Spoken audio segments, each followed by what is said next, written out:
Quelle bizarrerie! Laissez-moi là, vous dis-je. Mais courez vous cacher! Mais on entend les gens, au moins sans se fâcher.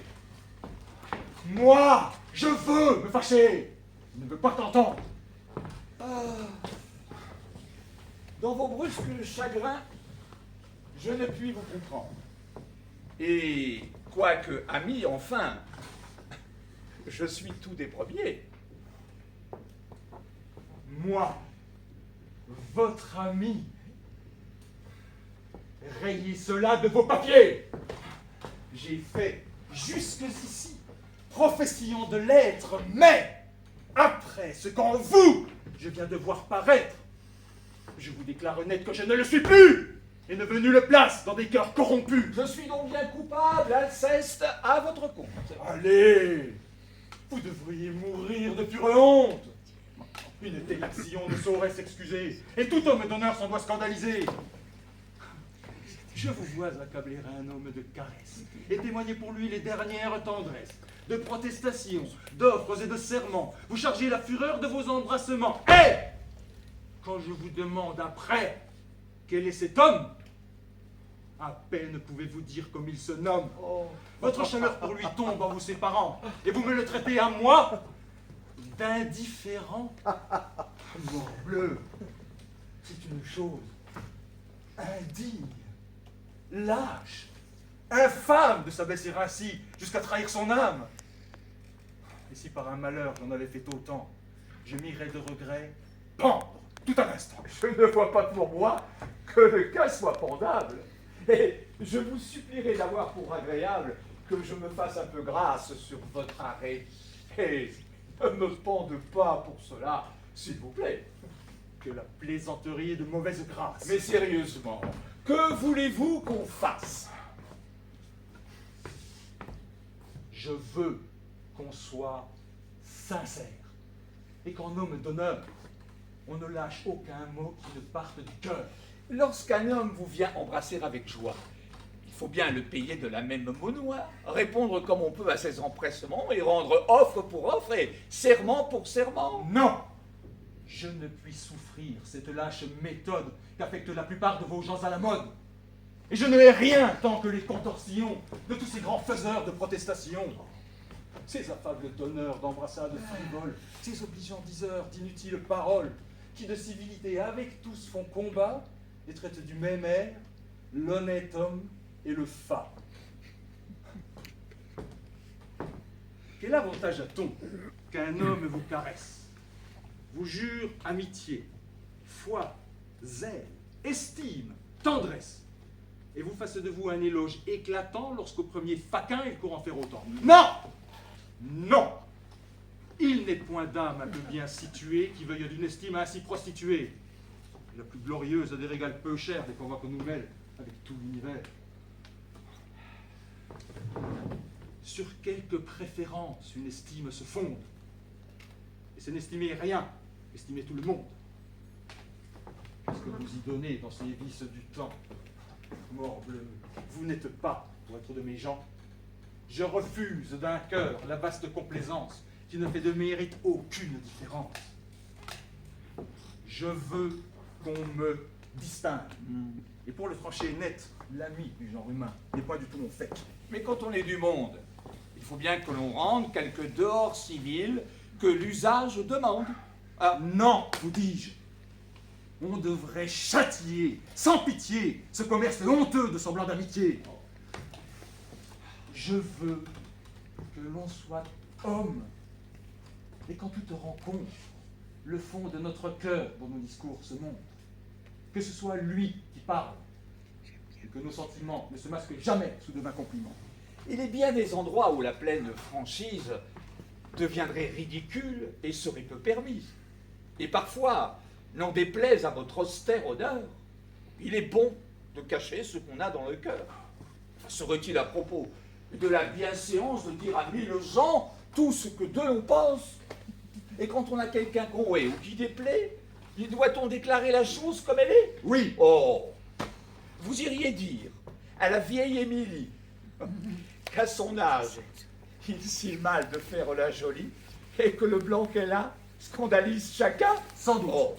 À Dorylas qu'il est trop importun, et qu'il est à la cour, oreille qu'il ne laisse à compter sa bravoure et l'éclat de sa race. Fort bien. Vous vous moquez. Je ne me moque point. Je vais n'épargner personne sur ce point. Mes yeux sont trop blessés. Et la cour, et la vie ne m'offrent rien qu'objets à m'échauffer la bile. J'entre en une humeur noire, en un chagrin profond, quand je vois vivre entre eux les hommes comme ils font. Je ne trouve partout que lâche flatterie, qu'injustice, intérêt, trahison, fourberie. Je n'y puis plus tenir, j'enrage! Et mon dessein est de rendre provisaire à tout le genre humain. Ce chagrin philosophe est un peu trop sauvage. Je ris des noirs aspects où je vous envisage, et crois voir en nous deux sous même soin nourris ces deux frères que peint l'école des maris, dont... Mon Dieu, laissons là vos comparaisons vaines. Non, tout de bon. Quittez toutes ces incartades. Le monde, par vos soins, ne se changera pas. Et puisque la sincérité a pour vous tant d'appart, je voudrais tout franc que cette maladie, partout où vous allez, donne la comédie, et qu'un si grand courroux contre les mœurs du temps vous tourne en ridicule auprès de bien des gens. Tant mieux, morbleu, tant mieux. C'est ce que je demande. Ce métaphore bon signe. Et ma joie en est grande. Tous les hommes me sont à tel point odieux que je serais fâché d'être sage à leurs yeux. Vous voulez un grand mal à la nature humaine. Oui, j'ai conçu pour elle une effroyable haine. Tous les pauvres mortels, sans nulle exception, seront enveloppés dans cette aversion. Encore en est-il bien dans le siècle où nous sommes Non. que... Elle est générale et je hais tous les hommes. Oh. Les uns, parce qu'ils sont méchants et malfaisants. Et les autres, pour être méchants, complaisants. Et n'avoir pas pour eux ces haines vigoureuses que doit donner le vice aux âmes vertueuses. De cette complaisance, on voit l'injuste excès pour le franc scélérat avec qui j'ai procès. Au travers de son masque, on voit à plein le traître. Partout, il est connu pour tout ce qu'il peut être, et ses roulements d'yeux et son ton radouci n'imposent qu'à des gens qui ne sont point d'ici. On sait que ce pied plat, digne qu'on le confonde, par de sales emplois s'est poussé dans le monde, et que par eux, son sort de splendeur revêtue fait gronder le mérite et rougir la vertu. Quelque titre venteux, quand au lieu on lui donne, son misérable honneur ne voit pour lui personne. Nommé le fourbe, infâme et scélérat maudit, tout le monde en convient et nul n'y contredit. Cependant, sa grimace est partout bienvenue. On l'accueille, on lui rit, partout il s'insinue. Et s'il est par la brigue un rang à disputer, sur le plus honnête homme on le voit l'emporter. Tête bleue, ce ne sont de mortelles blessures de voir qu'avec le vice on garde des mesures. Et parfois, il me prend des mouvements soudains de fuir dans un désert l'approche des humains. Mon Dieu, des mœurs du temps mettons-nous moins en paix, et faisons un peu grâce à la nature humaine. Ne l'examinons point dans sa grande rigueur et voyons ses défauts avec quelque douceur. Il faut parmi le monde une vertu traitable. À force de sagesse, on peut être blâmable. La parfaite raison fuit toute extrémité et veut que l'on soit sage avec sobriété. Cette grande raideur des vertus des vieux âges heurte trop notre siècle et les communs usages. Elle veut aux mortels trop de perfection. Il faut fléchir au temps sans obstination. Et c'est une folie, à nulle autre seconde, de vouloir se mêler, de corriger le monde. J'observe, comme vous, 100 choses tous les jours qui pourraient mieux aller, prenons un autre tour. Mais quoi qu'à chaque pas je puisse voir paraître en courroux, comme vous, on ne me voit point être. Je prends tout doucement les hommes comme ils sont.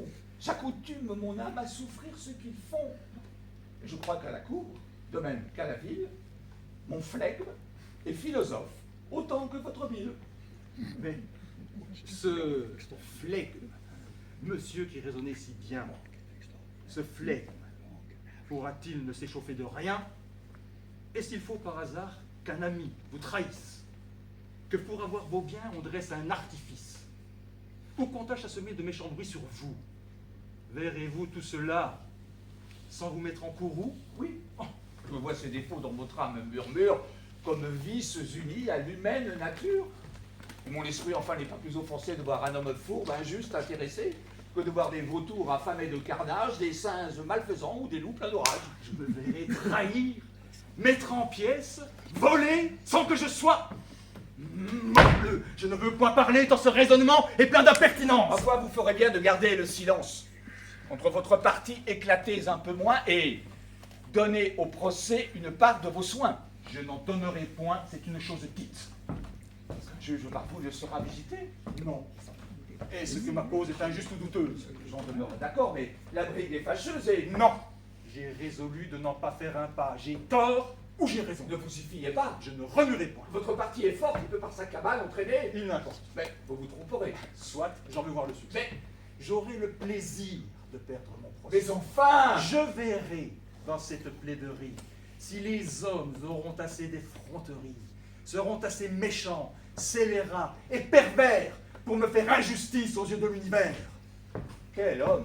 Je voudrais, m'en coûta-t-il grand-chose, pour la beauté du fait, avoir perdu ma cause.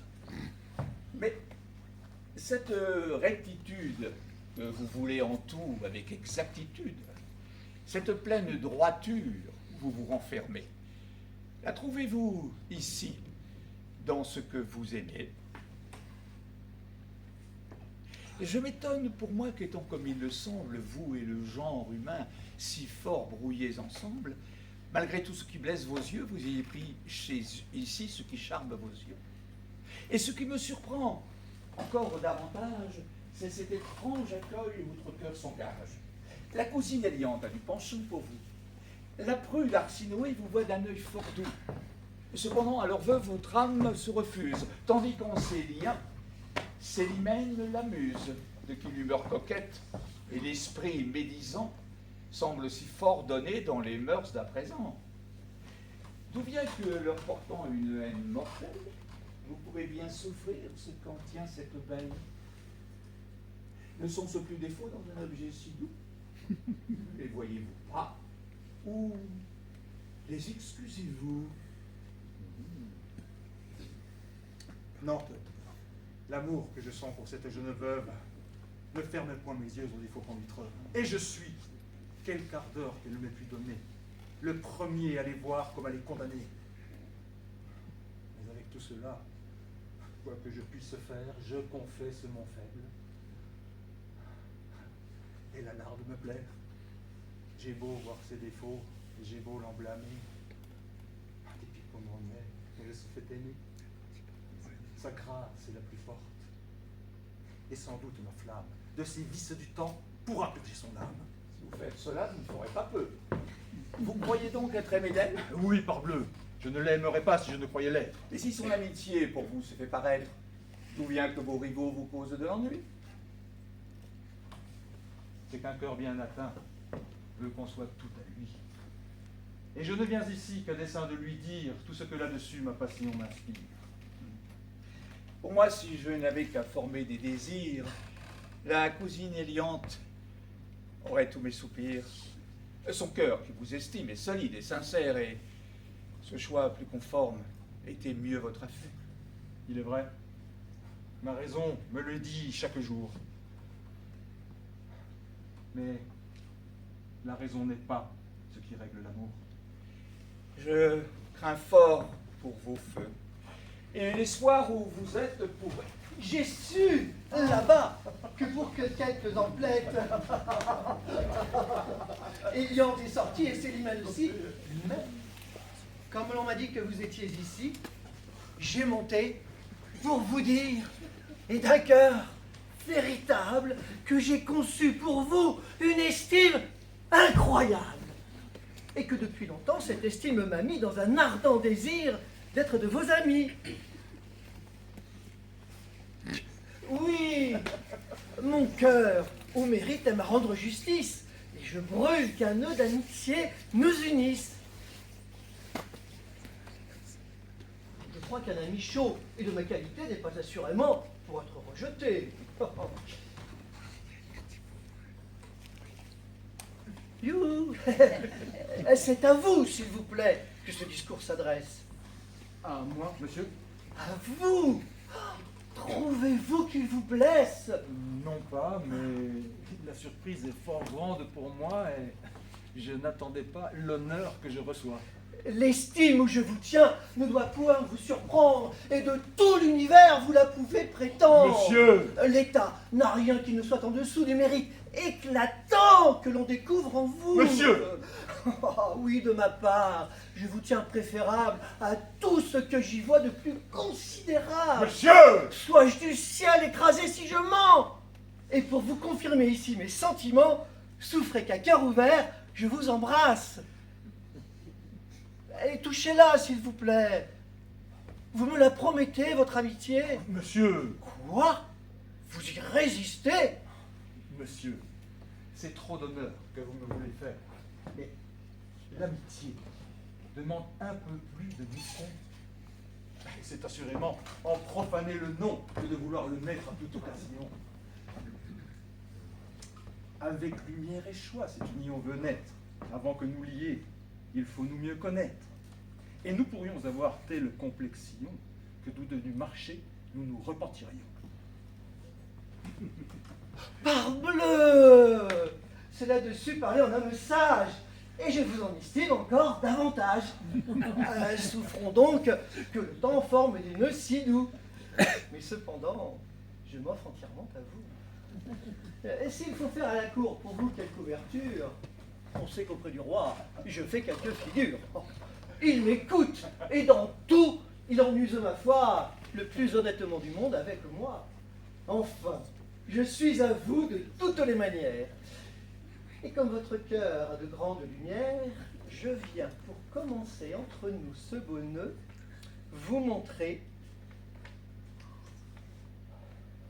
un sonnet que j'ai fait depuis peu et savoir s'il est bon qu'au public je l'expose.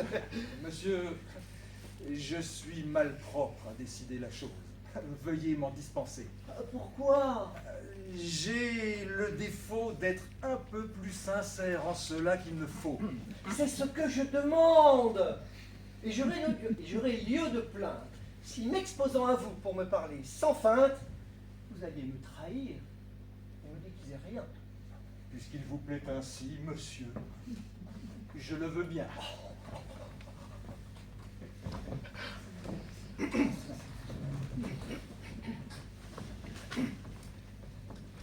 Sonnet. C'est un sonnet.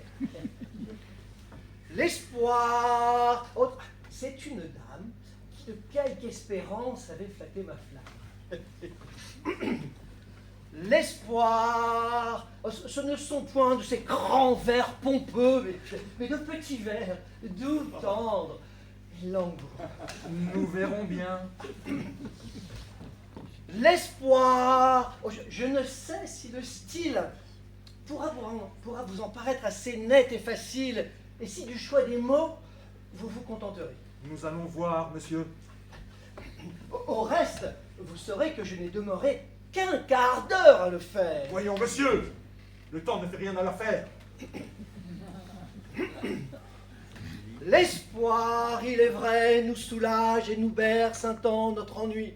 Mais, Phyllis, le triste avantage, lorsque rien ne marche après lui. Je suis déjà charmé de ce petit morceau. Vous avez le front de trouver cela beau.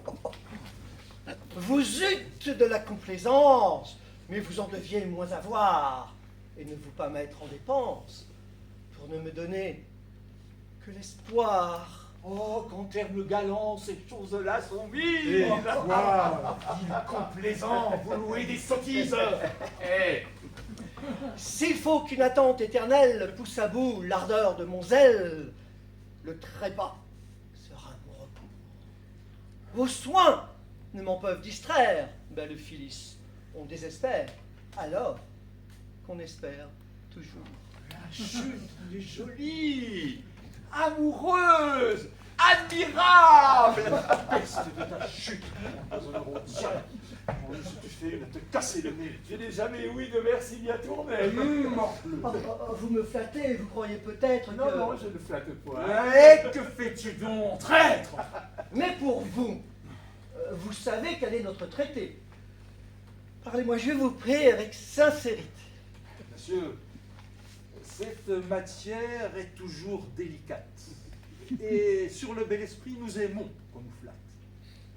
Mais un jour, à quelqu'un dont je tairai le nom, je disais en voyant des vers de sa façon qu'il faut qu'un galant homme ait toujours grand empire sur les démangeaisons qui nous prennent des cris. Qu'il doit tenir la bride aux grands empressements qu'on a de faire éclat de tels amusements. Et que par la chaleur de montrer ses ouvrages, on s'expose à jouer de mauvais personnages. Est-ce que vous voulez me déclarer par là que j'ai tort de vouloir... Je ne dis pas cela. Mais je lui disais, moi, qu'un froid écrit assomme, qu'il ne faut que ce faible à décrier un homme, et que tant d'autre part, sans belle qualité, on regarde les gens par leur méchant côté. Est-ce qu'à mon sonnet, vous trouvez à redire? Je ne dis pas cela, mais pour ne point écrire, je lui mettais aux yeux, comme dans notre temps, cette soif à gâter de fort honnêtes gens. Est-ce que j'écris mal? Et leur ressemblerai-je? Je ne dis pas cela, mais enfin lui disais-je, quel besoin si pressant avez-vous de rimer? Et qui diantre vous pousse à vous faire imprimer? Si l'on peut pardonner l'essor d'un mauvais livre, ce n'est qu'aux malheureux qui composent pour vivre. Croyez-moi, résistez à vos tentations, dérobez au public ses occupations, et n'allez point quitter, de quoi que l'on vous somme, le nom que dans la cour vous avez d'honnête homme, pour prendre de la main d'un avide imprimeur celui de ridicule et misérable auteur. C'est ce que je tâchais de lui faire comprendre. Voilà qui va fort bien, et je crois vous entendre. Mais ne puis-je savoir ce que dans mon sonnet... Franchement, il est bon à mettre au cabinet. Hein? Vous êtes réglé sur de méchants modèles, et vos expressions ne sont point naturelles. Qu'est-ce que nous berce un temps notre ennui, et que rien ne marche après lui? Que ne vous pas mettre en dépense pour ne me donner que l'espoir? Et que, Phyllis, on désespère alors qu'on espère toujours.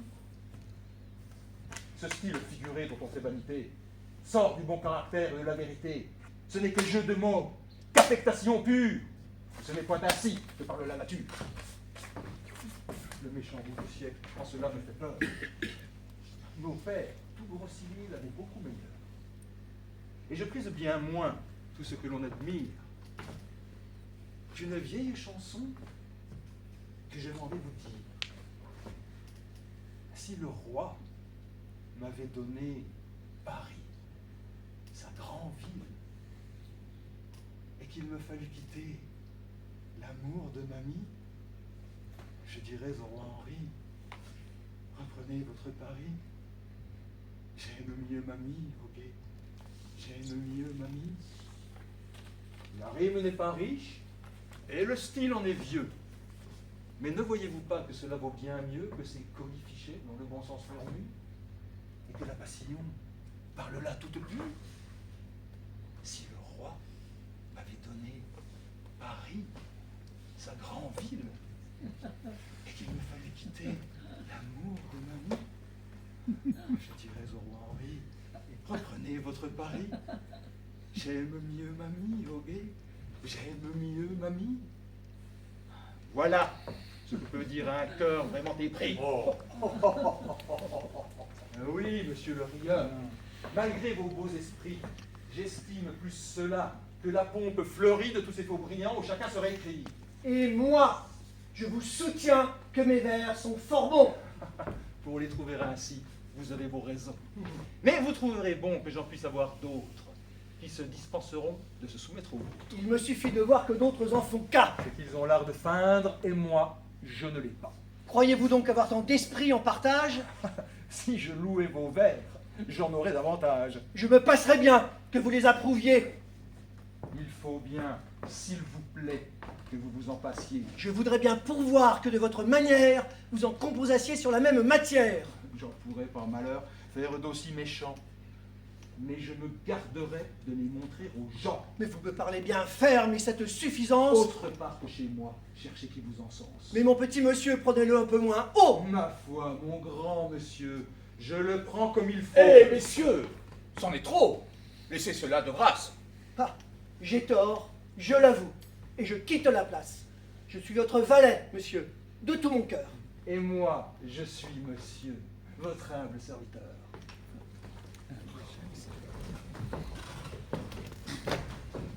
Enfin, vous le voyez, pour être trop sincère, vous voilà sur les bras une méchante affaire. Et j'ai bien vu Coron afin d'être flatté. Ne me parlez pas, Mais plus de société. c'est trop. Laissez-moi là. Si je...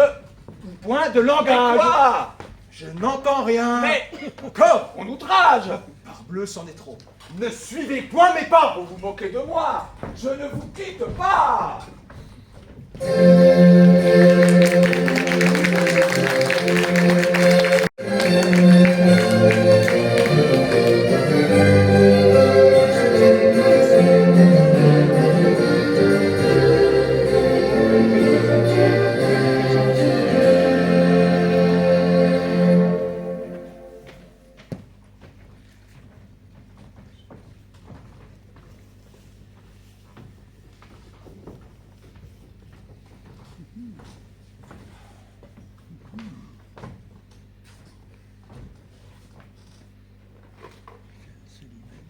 Madame,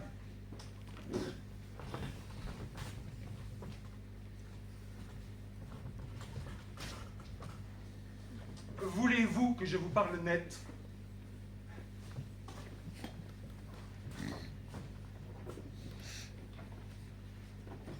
De vos façons d'agir, je suis mal satisfait. Contre elle, dans mon cœur, trop de bile, ça sent. Et je sens qu'il faudra que nous rompions ensemble. Oui, je vous tromperai de parler autrement. Tôt ou tard, nous romprons, indubitablement. Et je vous promettrai mille fois le contraire, que je ne serai pas en pouvoir de le faire. C'est pour me quereller, donc, à ce que je vois, que vous avez voulu me ramener chez moi. Je vous ferai le point. Mais votre humeur, madame, ouvre au premier venu trop d'accès dans votre âme. Vous avez trop d'amants qu'on va vous obséder, et mon cœur de cela ne peut s'accommoder.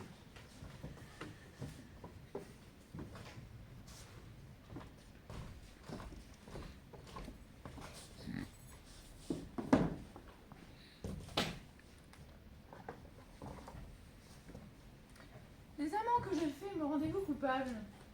Puis-je empêcher les gens de me trouver aimable? Et lorsque pour me voir, ils font de doux efforts, dois-je prendre un bâton pour les mettre dehors? Non, ce n'est pas, madame, un bâton qu'il faut prendre, mais un cœur, à leurs vœux, moins facile et moins tendre. Je sais que vos appas vous suivent en tout lieu, mais votre accueil retient ce qu'attirent vos yeux, et sa douceur offerte qui vous rend les armes achève sur les cœurs l'ouvrage de vos charmes. Le trop riant espoir que vous leur présentez attache autour de vous leurs assiduités, et votre complaisance un peu moins étendue, de tant de soupirants chasserait la cohue. Mais au moins, dites-moi, madame, par quel sort votre clitandre a l'heure de vous plaire si fort? Sur quel fond de mérite et de vertu sublime appuyez-vous en lui l'honneur de votre estime? Est-ce par l'ongle long qu'il porte aux petites voix qu'il s'est acquis chez vous l'estime où l'on le voit? Vous êtes-vous rendu avec tout le beau monde au mérite éclatant de sa perruque blanche? Sont-ce ces grands canons qui vous le font aimer? L'amas de ses rubans a-t-il su vous charmer? Est-ce par les appâts de sa vaste ringrave qu'il a gagné votre âme en faisant votre esclave? Ou sa façon de rire? Et son ton de fausset? Ont-ils de vous toucher su trouver le secret? Injustement, de l'ombrage. Ne savez-vous pas bien pourquoi je le ménage? Et que dans mon procès, ainsi qu'il a promis, il peut intéresser tout ce qu'il a d'amis. Perdez votre procès, madame, avec constance. Et ne ménagez point un rival qui m'offense. Et de tout l'univers, vous devenez jaloux. C'est que tout l'univers est bien reçu de vous. C'est ce qui doit rasseoir votre âme effarouchée, puisque ma complaisance est surtout s'épancher. Et vous auriez plus lieu de vous en offenser si vous me la voyez sur un seul ramassé. Mais moi, que vous blâmez de trop de jalousie, qu'ai-je de plus que tous, madame, je vous prie? Le bonheur de savoir que vous êtes aimé.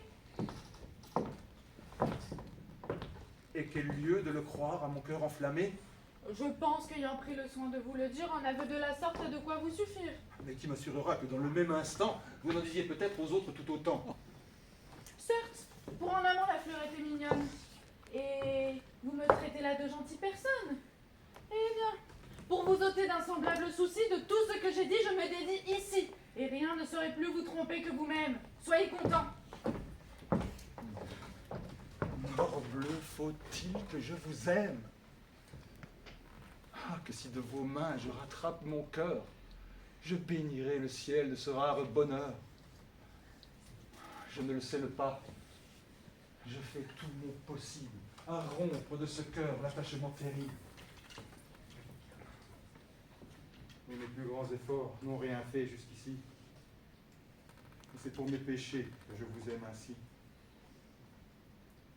Il est vrai, votre ardeur est pour moi sans seconde. Oui, je puis défier là-dessus tout le monde. Mon amour ne se peut concevoir, et jamais personne n'a, madame, aimé comme je fais. En effet, la méthode en est toute nouvelle. Et vous aimez les gens pour leur faire querelle. Ce n'est qu'en mots fâcheux qu'éclate votre ardeur. Et l'on n'a jamais vu un amour si grondeur. Mais il ne tient qu'à vous que son chagrin ne passe. À tous nous démêler, coupons chemin de grâce. Parlons à cœur ouvert, et voyons d'arrêter. Qu'est-ce? À casser là-bas. Eh bien, faites monter. Quoi? L'on ne peut jamais vous parler tête à tête. Voulez-vous... À recevoir le monde, on vous voit toujours prête. Et vous ne pouvez pas, un seul moment de tous, vous résoudre à souffrir de n'être pas chez vous. Voulez-vous qu'avec lui je me fasse une affaire? Vous avez des égards qui ne sauraient me plaire. C'est un homme à ne jamais me le pardonner s'il savait que sa vue peut m'importuner. Et que vous fait cela pour vous gêner de sorte? Mon Dieu, de ces pareils, la bienveillance importe. Et ce sont de ces gens qui, je ne sais comment, ont gagné dans la cour de parler hautement. Dans tous les entretiens, on les voit s'introduire. Ils ne sauraient servir, mais ils peuvent nous nuire. Et jamais, quelque appui qu'on puisse avoir ailleurs, on ne doit se brouiller avec ces grands brailleurs. Enfin, quoi qu'il en soit et sur quoi qu'on se fonde, vous trouvez des raisons pour souffrir tout le monde. Et les précautions de votre jugement. Voici plus tendre encore. Ah, justement, Où courez-vous? je sors. Demeurez, Pourquoi faire? demeurez. Je ne puis. Je le veux. Point d'affaire. Ces conversations ne font que m'ennuyer, et c'est trop que vouloir me les faire essuyer. Je le veux, je le veux. Non, il m'est impossible. Eh bien, sortez, allez, il vous est tout loisible. Voici les deux marquis qui montent avec nous. Vous l'êtes venu dire. Oui, des sièges pour tous. Vous n'êtes pas sortis. Non, mais je veux, madame, ou pour eux, ou pour moi, faire expliquer votre âme. Taisez-vous. Aujourd'hui, vous vous expliquerez. Vous vous moquez, je pense. Non, mais vous choisirez. C'est trop de patience. Parbleu, je viens du loup bouclé entre les deux. m'a bien paru ridicule à chevet. N'a-t-il pas quelque ami qui pue sur ses bannières d'un charitable avis lui prêter les lumières? Dans le monde, à vrai dire, il se barbouille fort. Partout, il porte un air qui saute aux yeux d'abord, et lorsqu'on le revoit, après un peu d'absence, on le retrouve encore plus plein d'extravagance. Parbleu, s'il faut parler des gens extravagants, je viens d'en essuyer un des plus fatigants. Damon, le raisonneur, qui m'a, ne vous déplaise, 1 heure au grand soleil, tenu hors de ma chaise. C'est un parleur étrange, et qui trouve toujours l'art de ne vous rien dire avec de grands discours. Dans les propos qu'il tient, on ne voit jamais goutte, et ce n'est que du bruit que tout ce qu'on écoute. Ce début n'est pas mal. Et contre le prochain, la conversation prend un ascendant. Qui encore, madame, est un bon caractère? L'ennuyeux conteur. Dans le brillant commerce, il se mêle sans cesse et ne cite jamais que duc, prince ou princesse. La qualité l'entête et tous ses entretiens ne sont que de chevaux, d'équipage ou de chiens. Il tutoie en parlant ceux du plus haut étage et le nom de monsieur est chez lui hors d'usage. On dit qu'avec Bélise, il est du dernier bien. Le pauvre esprit de femme et le sec entretien. Lorsqu'elle vient me voir, je souffre le martyre. Il faut suer sans cesse à chercher que lui dire. Et la stérilité de son expression fait mourir à tout coup la conversation. En vain, pour attaquer son stupide silence, de tous les lieux communs, vous prenez l'assistance. Le beau temps et la pluie et le chaud et le froid sont des fonds qu'avec elle, on épuise bientôt. Cependant, sa visite assez insupportable traîne en une longueur encore. Et l'on demande l'heure, et l'on baille 20 fois qu'elle grouille aussi peu qu'une pièce de gras. Et Gérald, madame. Oh, l'ennuyeux.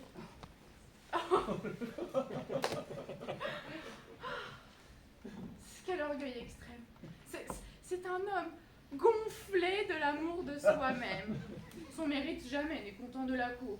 Contre elle, il fait métier de pester chaque jour. Et l'on n'emploie charge ni bénéfice qu'à tout ce qu'il se croit on ne fasse injustice. Mais le jeune Cléon, chez qui vont aujourd'hui nos plus honnêtes gens, que dites-vous de lui? Que de son cuisinier, il s'est fait un mérite. Et que c'est à sa table à qui l'on visite. Il prend soin d'y servir des mets fort délicats. Oui, mais je voudrais bien qu'il ne s'y servît pas. C'est un fort méchant plat que ça saute personne. Et qui gâte à mon goût tous les repas qu'il donne. On fait à ces 2 cas de son oncle d'ami. Qu'en dites-vous, madame? Il est de mes amis. Je le crois honnête homme et d'un air assez sage.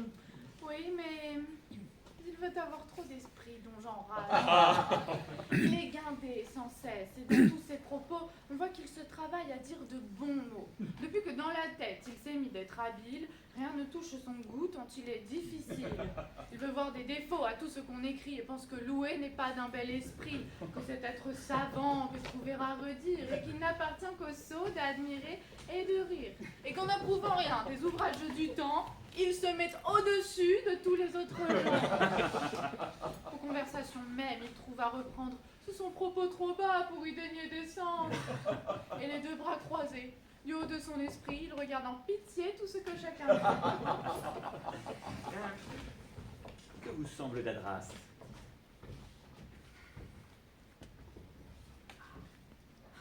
Quel orgueil extrême. C'est un homme gonflé de l'amour de soi-même.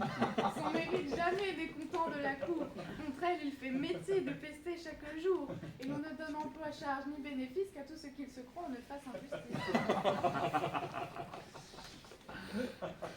Dieu me donne, voilà son portrait vélo. Voilà. Pour bien peindre les gens, vous êtes admirable. Admirable. Allons, ferme. Poussez, mes bons amis de cour. Vous n'en épargnez point, et chacun à son tour. Cependant, aucun d'eux, à vos yeux, ne se montre, qu'on ne vous voit en hâte aller à sa rencontre, lui présenter la main, et d'un baiser flatteur, appuyer les serments d'être son serviteur. pourquoi s'en prendre à nous? Si ce qu'on dit vous blesse, il faut que le reproche à madame s'adresse. Non, morbleu, c'est à vous. Et vos rires complaisants tirent de son esprit tous ses traits médisants. Son humeur satirique est censée se nourrir par le coupable encens de votre flatterie.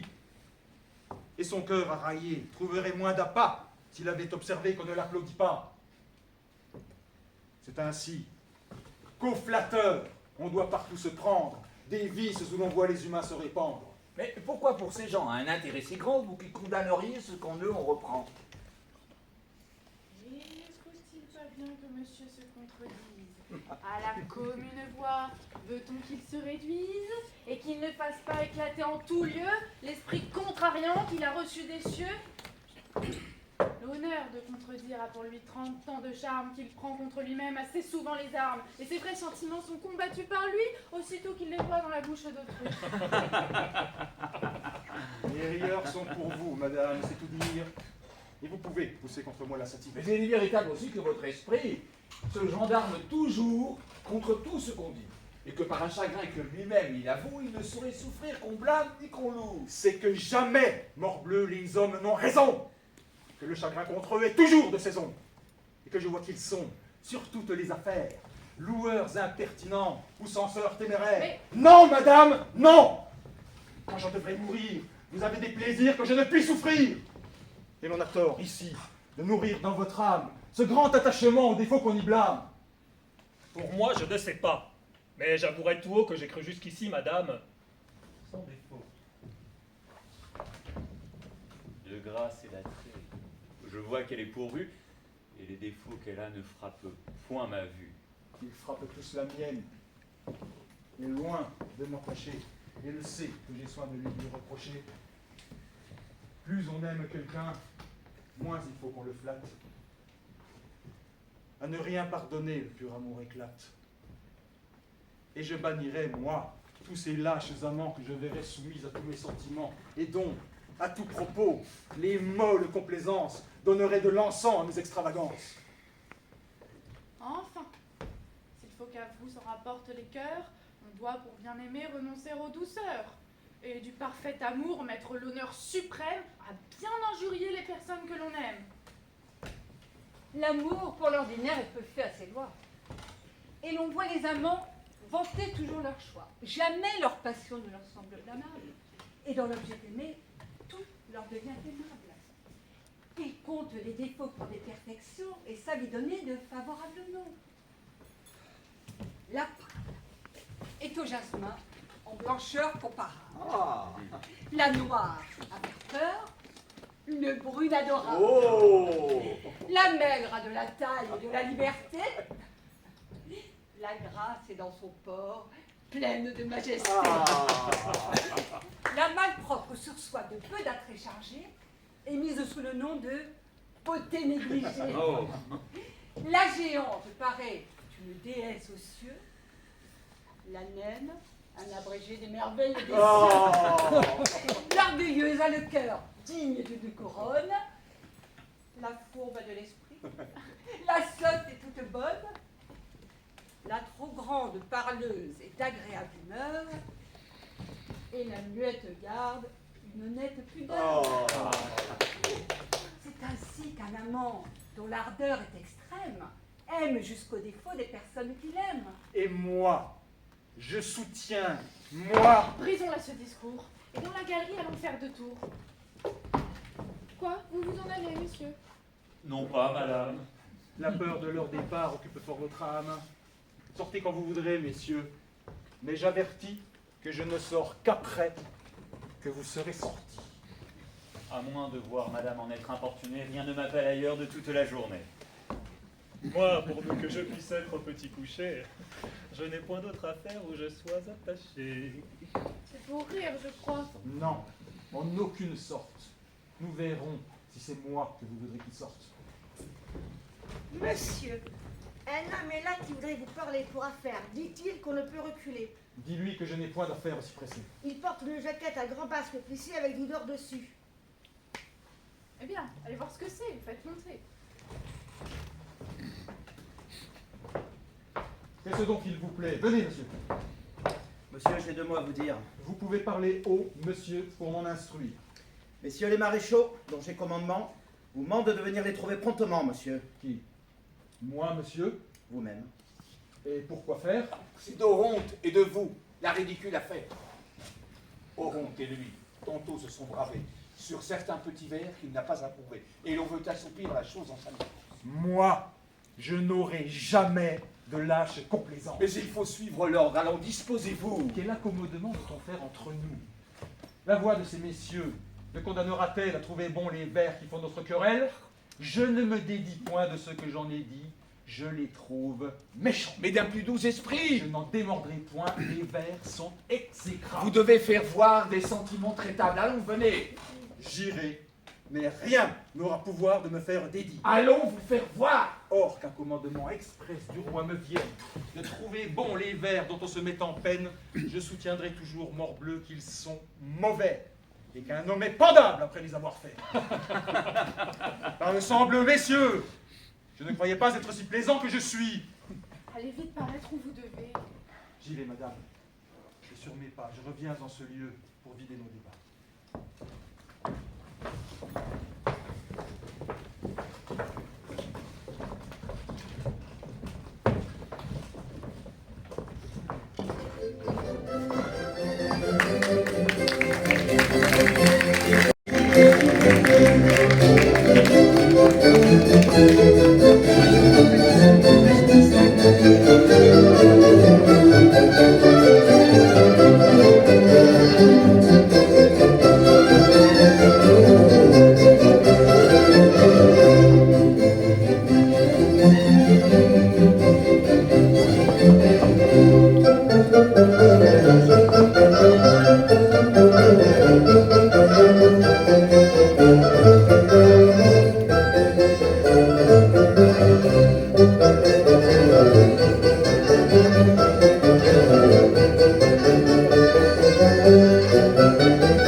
Cher marquis, je te vois là bien satisfaite.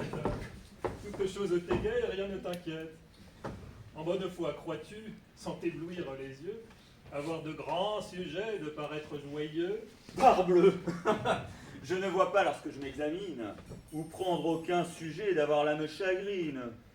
J'ai du bien, je suis jeune, et sors d'une maison qui se peut dire noble avec quelques raisons. Et je crois, par le rang que me donne ma race, qu'il est fort peu d'emplois dont je ne sois en passe. Pour le cœur, dont surtout nous devons faire cas, on sait sans vanité que je n'en manque pas. Et l'on m'a vu pousser dans le monde une affaire d'une assez vigoureuse et gaillarde manière. Pour de l'esprit, j'en ai sans doute, et du bon goût, à juger sans étude et raisonner de tout, à faire aux nouveautés dont je suis idolâtre, figure de savant sur tous les bancs du théâtre.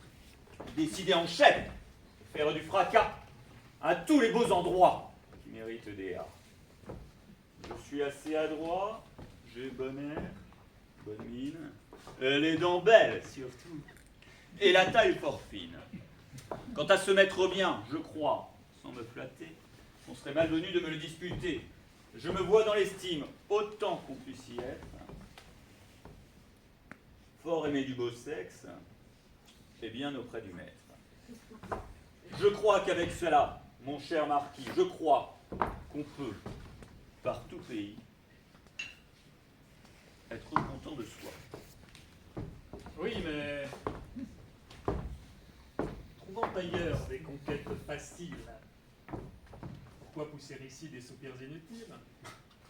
Moi, parbleu, je suis ni de taille ni d'humeur à pouvoir d'une belle essuyer la froideur. C'est aux gens mal tournés, aux mérites vulgaires, à brûler constamment pour des beautés sévères, à souffrir, à languir à leurs pieds et souffrir leur rigueur, à chercher le secours des soupirs et des pleurs, et tâcher par des soins d'une très longue suite d'obtenir ce qu'on nie à leur peu de mérite. Mais les gens de mon air, marquis, ne sont pas faits pour aimer à crédit et faire tous les frais. Quelque rare que soit le mérite des belles, je pense, Dieu merci, qu'on vaut son prix comme elles.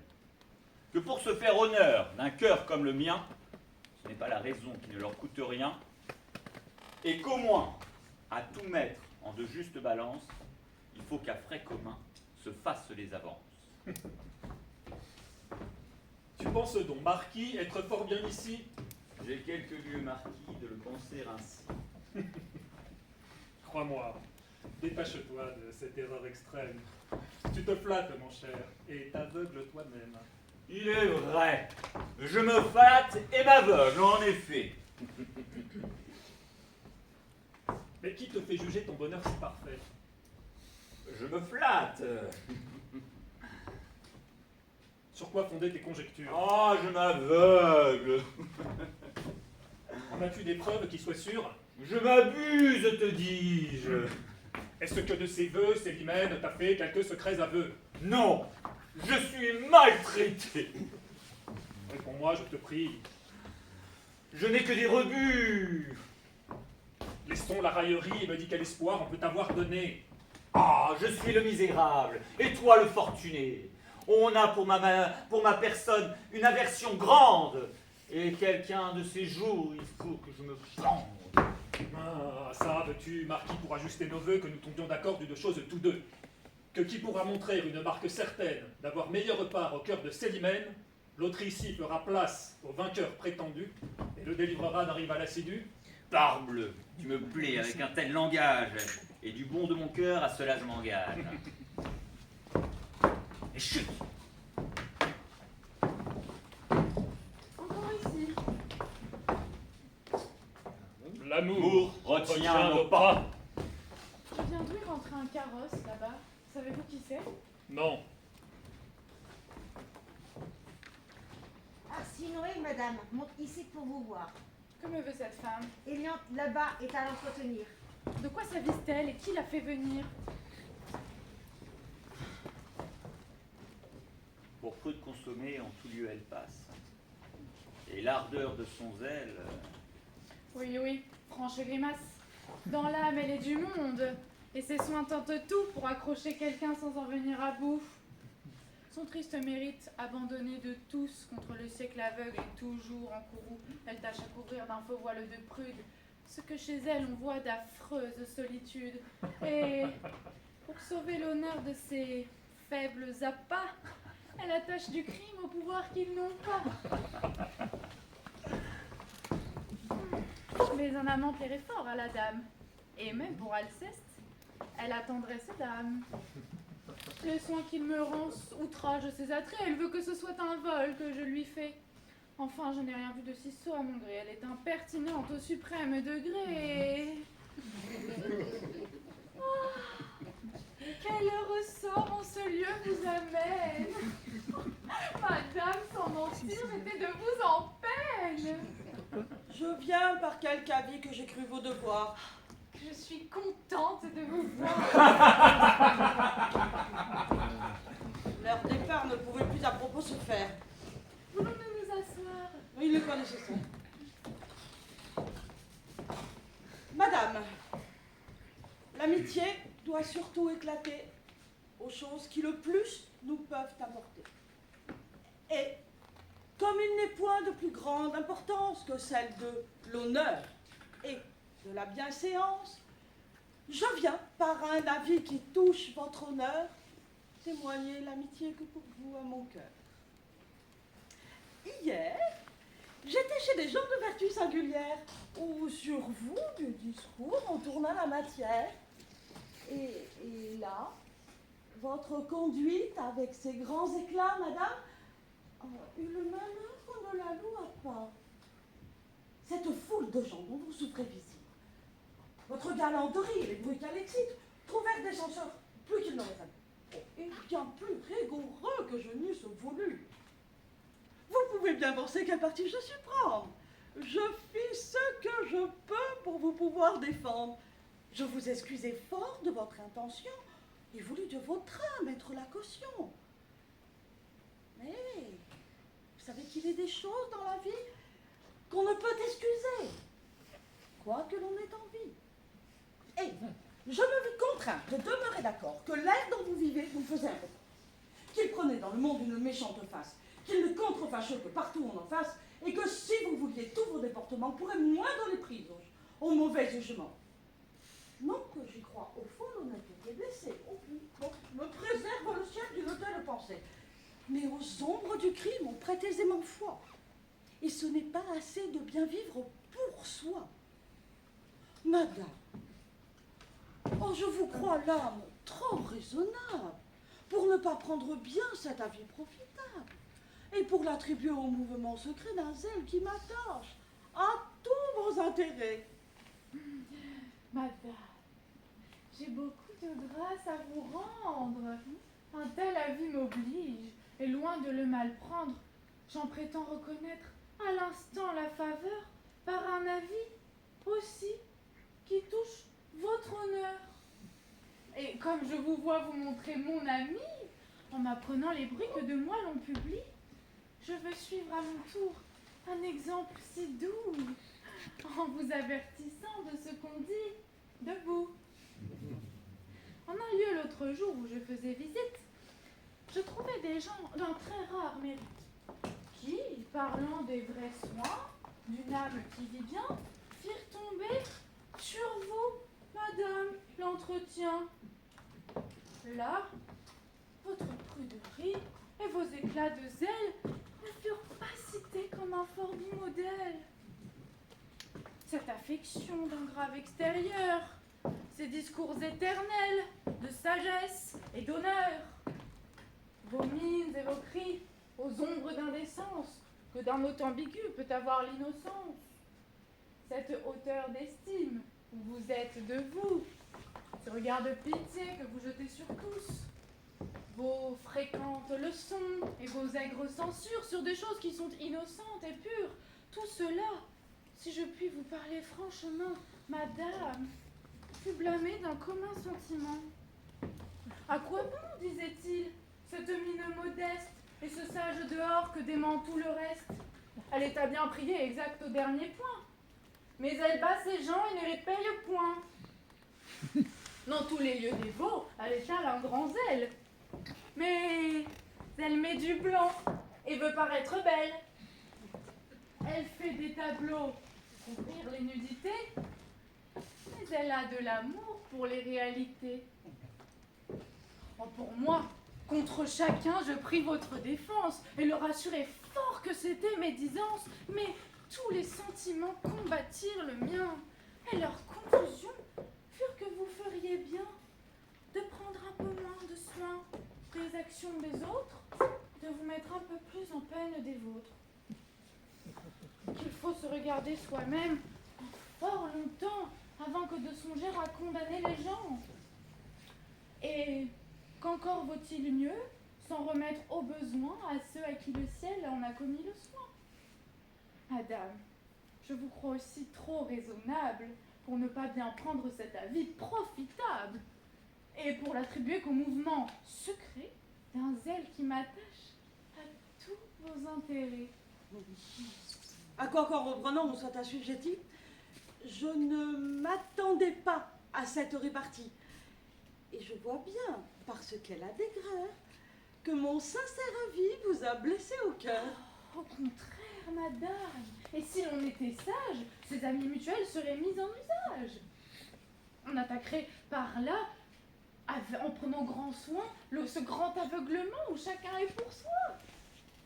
Et il ne tiendra qu'à vous qu'avec le même zèle, nous ne continuons cet office fidèle, en prenant grand soin de nous dire, entre nous, ce que nous entendrons, vous de moi de vous.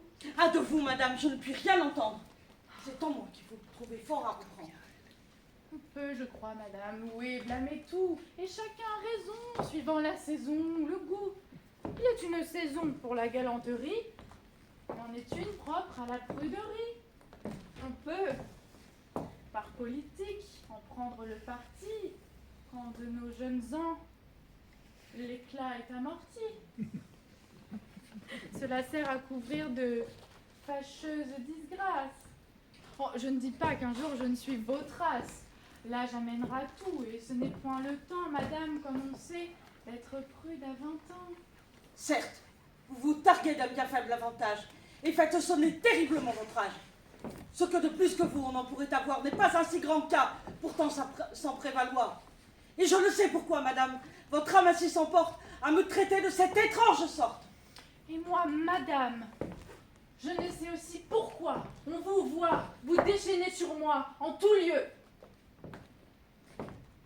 Faut-il, de vos chagrins, sur moi vous déchaîner en tout lieu?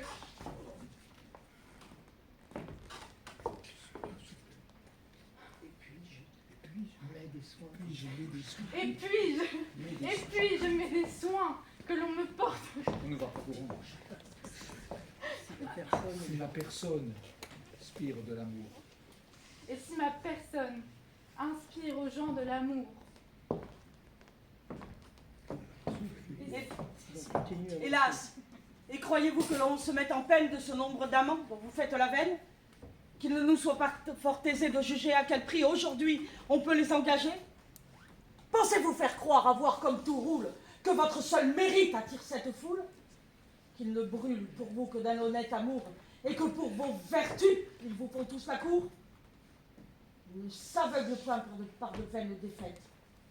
Le monde n'est point dû. Et j'en vois qui sont faites à pouvoir inspirer de tendres sentiments. Et chez elles pourtant ne fixe point d'amour. De là, nous pouvons tirer des conséquences qu'on n'acquiert point leur cœur sans de grandes avances, qu'aucun pour nos beaux yeux n'est notre soupirant, et qu'il faut acheter tous les soins qu'on nous rend. Ne vous enflez donc point d'une si grande gloire pour les petits brillants d'une faible victoire, et veuillez corriger un peu l'orgueil de vos appâts de traiter pour cela les gens de haut en bas. Si nos yeux enviaient la conquête des vôtres, je pense qu'on pourrait faire comme les autres, ne point se ménager et vous faire bien voir que l'on a des amants quand on veut en avoir. Ayez-en donc, madame, voyons cette affaire. Par quel secret vous pourrez plaire? Prison, madame, un pareil entretien. Vous serez trop loin, votre esprit et le mien. Et j'aurais déjà pris le congé qu'il faut prendre si mon carrosse encore ne m'obligeait d'attendre. Sans vous fatiguer de ma cérémonie, je m'en vais vous offrir meilleure compagnie. Et monsieur, qu'à ce propos le hasard fait venir, pourra parfaitement vous entretenir. Alceste, il faut que j'aille écrire un mot de lettre qui, sans me faire de tort, je ne saurais remettre. Ayez la bonté d'entretenir madame, elle excusera aisément mon incivilité.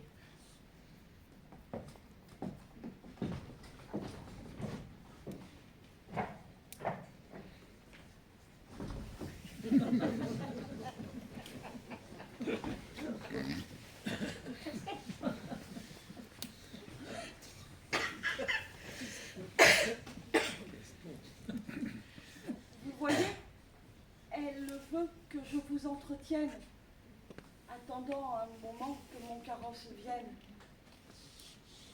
Et jamais tous ces soins ne pouvaient m'offrir en rien qui ne fait plus charmant qu'un pareil entretien. En vérité, les gens d'un mérite sublime entraînent de chacun et l'amour et l'estime. Et le vôtre sans doute a des charmes secrets qui fait entrer mon cœur dans tous vos intérêts. Je voudrais que la cour, par un regard propice à ce que vous valez, rendît plus de justice. Vous avez à vous plaindre, et je suis en courroux quand je vois chaque jour que l'on ne fait rien pour vous. Moi, madame? Et sur quoi pourrais-je rien prétendre? À quel service à l'État est-ce qu'on m'a vu rendre? Qu'ai-je fait, s'il vous plaît, de si brillant de soi pour me plaindre à la cour qu'on ne fait rien pour moi? tous ceux sur qui la cour jette un regard propice n'ont pas toujours rendu de ces fameux services. Il faut l'occasion, ainsi que le pouvoir, et le mérite enfin que vous nous faites voir de Mon vrai. Dieu! Laissons mon mérite de grâce. De quoi voulez-vous là que la cour s'embarrasse? Elle aurait fort à faire, et ses soins seraient grands d'avoir à déterrer le mérite des gens. Un mérite éclatant se déterre lui-même. Puis du vôtre, en bien des lieux, on fait un cas extrême. Et vous serez de moi qu'en de fort bons endroits, vous fûtes hier loué par des gens d'un grand poids. Eh, madame, l'on loue aujourd'hui tout le monde. Et le siècle par là n'a rien qu'on ne confond. Tout est d'un grand mérite également doué. Ce n'est plus un honneur que de se voir loué. Des loges on regorge, à la tête on les jette. Et mon valet de chambre est mis dans la gazette. Pour moi, je voudrais bien que pour vous montrer mieux, une charge à la coupe en lui frapper les yeux. Peur que, d'y songer, vous me fassiez les mines. On peut, pour vous servir, muer des machines. Et j'ai des gens en main que j'emploierai pour vous, et qui feront à tout un chemin assez doux. Et que voudriez-vous, madame, que j'y fisse? L'humeur dont je me sens veut que je m'en bannisse. Le ciel ne m'a point fait, en me donnant le jour, une âme compatible avec l'air de la cour. Je ne trouve point les vertus nécessaires pour y bien réussir et faire mes affaires. Être franc et sincère est mon plus grand talent. Je ne sais point jouer les hommes en parlant. Qui n'a pas le don de cacher ce qu'il pense doit faire en ce pays fort peu de résidents.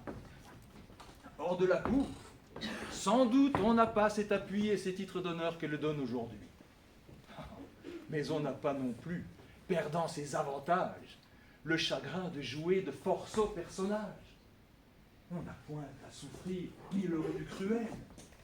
On n'a point à louer les vers de messieurs tels, à donner de l'encens à madame une telle, et de nos francs marquis, essuyer la cervelle.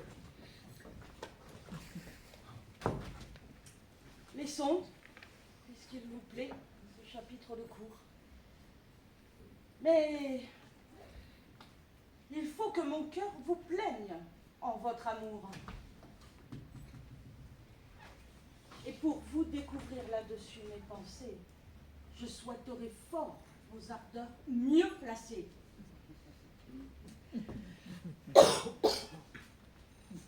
Vous méritez un sort beaucoup plus doux, et celle qui vous charme est indigne de vous. Mais en disant cela, songez-vous, je vous prie, que cette personne est, madame, votre amie? Oui, ma conscience est blessée en effet de souffrir plus longtemps le tort que l'on vous fait. L'état où je vous vois affiche trop mon âme, et je vous donne avis qu'on trahit votre flamme. Vous me montrez, madame, un tendre mouvement, et de pareils avis obligent un amant. Oui, toute mon amie, elle est, je la nomme, indigne d'asservir le cœur d'un galant homme, et le sien n'a pour vous que des feintes douceurs.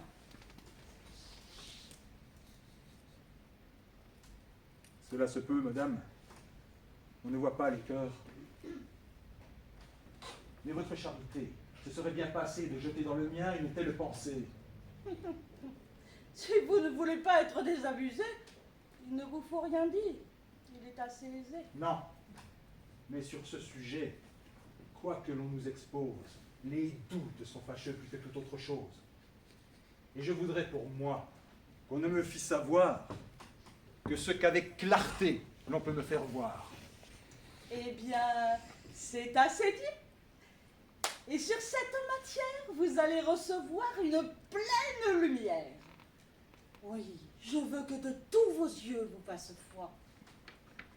Donnez-moi seulement la main jusque chez moi. Là, je vous ferai voir la preuve fidèle de l'infidélité du cœur de votre belle. Et si pour d'autres yeux, le vôtre peut brûler, on pourra vous offrir de quoi vous consoler.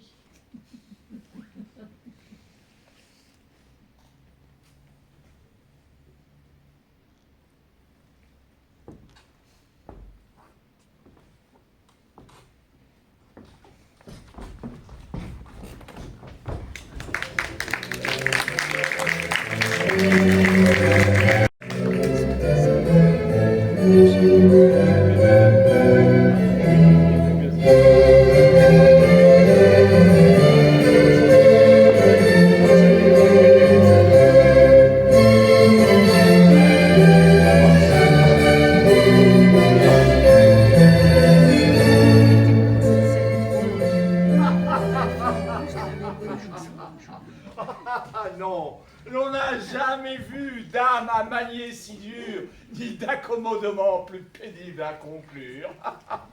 On va de tous côtés, on l'a voulu tourner, hors de son sentiment, on a pu l'entraîner. Non, messieurs, disait-il, je ne me dédie point, je tomberai d'apport de tout hors de ce point. Que lui fait mon avis qui a pris de travers? On peut être honnête homme et faire mal des vers. Je louerai si louer son train et sa dépense, son adresse à cheval, aux armes, à la danse. Mais pour louer ses vers, je suis son serviteur.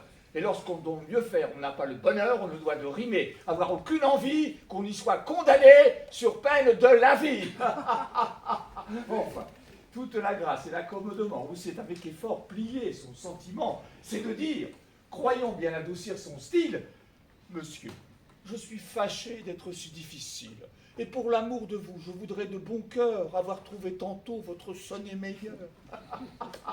Et dans une embrassade, on l'aura, pour conclure, fait vite envelopper toute la procédure. Dans ses façons d'agir, il est fort singulier. Mais j'en fais, je l'avoue, un cas particulier. Et la sincérité dont son âme se pique a quelque chose en soi de noble et d'héroïque. C'est une vertu rare au siècle d'aujourd'hui. Et je la voudrais voir partout comme chez nous. Pour moi, plus je le vois, plus surtout je m'étonne de cette passion où son cœur s'abandonne. De l'humeur dont il est, je me demande comment il s'avise d'aimer. Et je me demande encore plus comment votre cousine peut être la personne où son penchant l'incline. Cela fait assez voir que l'amour dans les cœurs n'est pas toujours produit par un rapport d'humeur. Et toutes ces raisons de douce sympathie, dans cet exemple-ci, se trouvent démenties. Mais croyez-vous qu'on l'aime aux choses que l'on peut voir? C'est un point qu'il n'est pas fort aisé de savoir. Comment pouvoir juger s'il est vrai qu'elle l'aime? Son cœur de ce qu'il sent n'est pas bien sûr lui-même. Il aime quelquefois sans qu'il le sache bien, et croit aimer parfois alors qu'il n'en est rien. Je crois que notre ami près de cette cousine trouvera des chagrins plus qu'il ne s'imagine. Et s'il avait mon cœur à dire vérité, il tournerait ses voeux tout d'un autre côté. Et par un choix plus juste, on le verrait, madame, profiter des bontés que lui montre votre femme. Pour moi, je n'en fais point de façon. Et je crois qu'on doit, sur de tels points, être de bonne foi. Je ne m'oppose point à toute sa tendresse. Au contraire, pour elle, mon cœur s'intéresse. Et si c'était qu'à moi la chose pût tenir, moi-même à ce qu'il aime, on me verrait l'unir. Mais si, dans un tel cas, comme tout peut se faire, son amour éprouvait quelque destin contraire, s'il fallait que d'un autre on couronnât les feux, je pourrais me résoudre à recevoir ses vœux. Et le refus souffert en pareille occurrence ne m'y ferait trouver aucune répugnance. Et moi, de mon côté, je ne m'oppose pas, madame, à ces bontés qu'on pour lui vous affare. Et lui-même, s'il veut, il pourra vous instruire de ce que là-dessus j'ai pris soin de lui dire. Mais si par un hymen qui les joindrait eux deux, vous étiez hors d'état de recevoir ses vœux, tous les miens, tenterai la faveur éclatante qu'avec tant de bonté votre âme lui présente. Heureux, si quand son cœur s'y pourra dérober, elle pouvait sur moi, madame, retomber. Vous vous divertissez, Philinte? Non, madame. Je parle ici du meilleur de mon cœur. J'attends l'occasion de m'offrir hautement et de tous mes souhaits, j'empresse le moment. Ah, faites-moi raison, madame, est une offense qui vient de triompher de toute ma constance. Mais enfin, qu'avez-vous qui vous puisse émouvoir? J'ai ce que sans mourir je ne puis concevoir. Et le déchaînement de toute la nature ne m'accablerait pas comme cette aventure. C'en est fait. Mon amour, je ne saurais parler. Que votre esprit un peu tâche à se rappeler. Oh, juste ciel! Faut-il qu'on joigne à tant de grâce les vices odieux des âmes les plus basses? Mais encore qui vous peut? Tout est ruiné. Je suis trahi. Je suis assassiné. Célimène! Eût-on pu croire cette nouvelle? Célimène me trompe. Elle n'est qu'une infidèle. Mais avez-vous pour le croire un juste fondement? Peut-être est-ce un soupçon conçu légèrement, et votre esprit chagrin prend parfois des chimères. Ah, morbleu! Mêlez-vous, monsieur, de vos affaires! C'est de cette trahison n'être que trop certain que l'avoir dans ma poche, écrite de sa main. Oui, madame, une lettre écrite pour honte a produit à mes yeux ma disgrâce et sa honte. Honte dont j'ai cru qu'elle fuyait les soins et que de mes rivaux je redoutais le moins. Une lettre peut bien tromper par l'apparence et n'est pas quelquefois si coupable qu'on pense. Monsieur, encore un coup, laissez-moi, s'il vous plaît. Et ne prenez souci que de votre intérêt. Vous devez mesurer vos transports Madame. et l'outrage. C'est à vous qu'appartient cet ouvrage. C'est à vous que mon cœur a recours aujourd'hui pour pouvoir s'affranchir de son grisant ennui. Vengez-moi d'une ingrate et perfide parente qui trahit lâchement une ardeur si constante. Vengez-moi de ce trait qui doit vous faire horreur. Moi, vous venger, mais comment? En recevant mon cœur. Acceptez-le, madame, au lieu de l'infidèle. C'est par là que je puis prendre vengeance d'elle.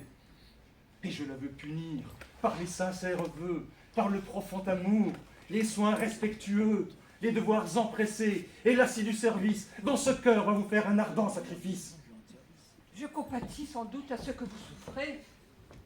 Et ne méprise point le cœur que vous m'offrez. Mais sans doute le mal n'est pas si grand qu'on pense et vous pourrez quitter ce désir de vengeance.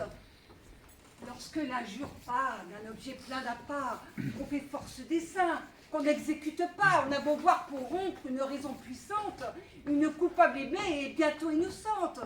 Tout le mal qu'on lui souhaite se dissipe aisément, et l'on sait ce que c'est qu'un courroux d'un amant. Non! Non, madame, non! L'offense est trop mortelle! Il n'est point de recours, et je romps avec elle. Rien ne saurait changer le dessein que j'en fais, et je me punirai de l'estimer jamais. La voici. Mon courroux redouble cette approche. Je vais de sa noirceur lui faire un vif reproche, pleinement la confondre, et vous porter après un cœur tout dégagé de ses trompeurs attraits.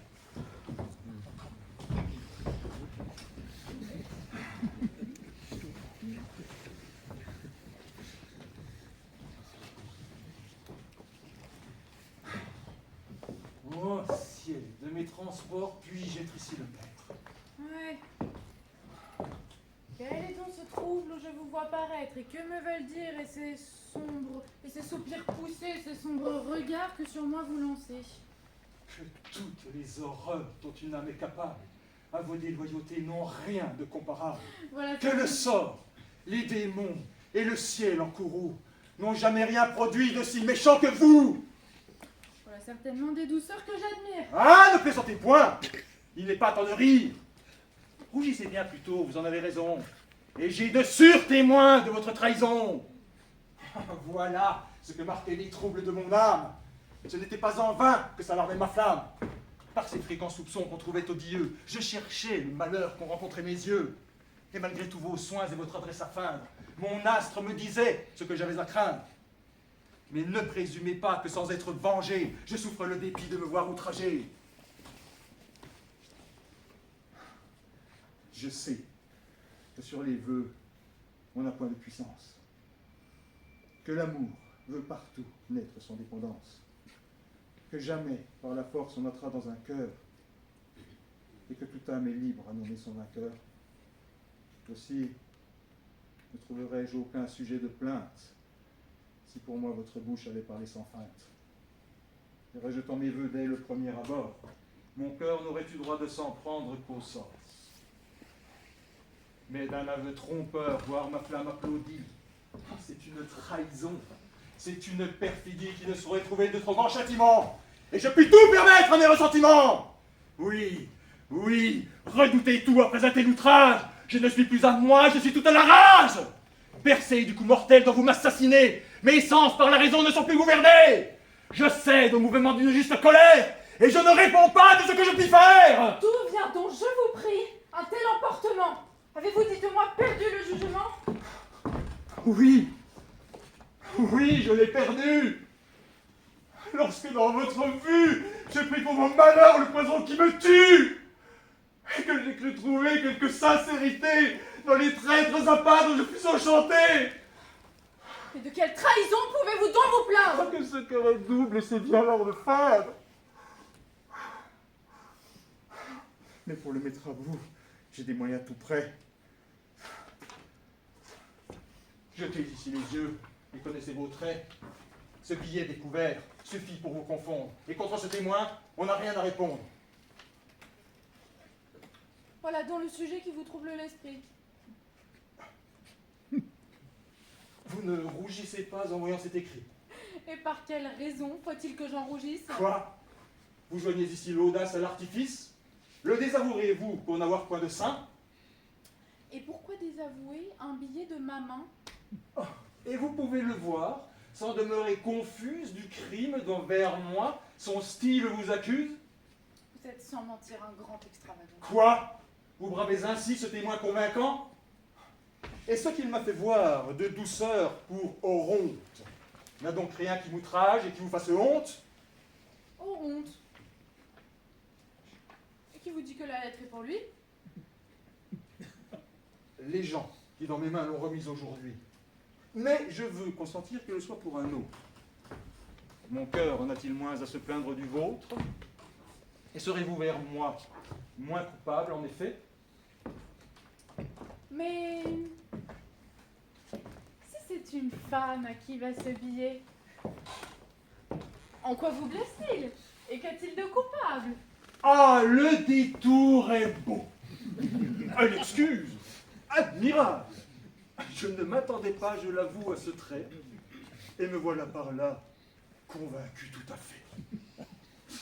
Osez-vous recourir à ces ruses grossières? Et croyez-vous les gens s'y priver de lumière? Voyons un peu par quel biais, de quel air vous voulez soutenir un mensonge si clair. Et comment vous pourrez tourner pour une femme tous les mots d'un billet qui montre tant de flammes.